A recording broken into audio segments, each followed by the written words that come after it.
கோவையில் பாஜக பிரமுகருக்கு அரிவாள் வெட்டானது விழுந்திருக்கிறது. பாஜக பிரமுகரின் கையை வெட்டியவர்களுக்கு போலீசார் வலை வீசி வருகின்றனர். இது தொடர்பான அண்மை செய்தியை பார்த்துக் கொண்டிருக்கிறோம். இது தொடர்பான மேலும் விரிவான தகவல்களை எமது செய்தியாளர் நேசராஜ் வழங்க கேட்போம். நேசராஜ், தகவல்களை. வணக்கம்.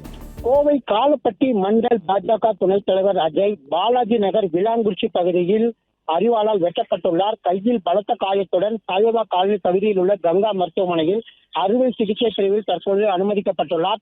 பாஜக நிர்வாகிகள் தற்போது கங்கா மருத்துவமனை வந்துள்ளனர். இது குறித்து பீளமேடு போலீசார் விசாரணை மேற்கொண்டு வருகின்றனர். இதில் கொடுக்கல் வாங்கல் காரணமாக இருக்கலாம் என கூறப்பட்டுள்ள நிலையில் குடும்ப பிரச்சனையாகவும் இருக்கும் என அங்குள்ள பொதுமக்கள் தெரிவித்துள்ளனர். மேலும் இது குறித்து பீளமேடு போலீசார் அங்குள்ள பொதுமக்களிடம் விசாரணை மேற்கொண்டு வருகின்றனர். இந்த அரிவாள் வெட்டு சம்பவம் பெரிய பரபரப்பை ஏற்படுத்தியுள்ளது. மேலும் பாஜக நிர்வாகிகள் தற்போது கங்கா மருத்துவமனையில் அவருடைய உடல்நலம் குறித்து விசாரித்து வருவது குறிப்பிடத்தக்கது.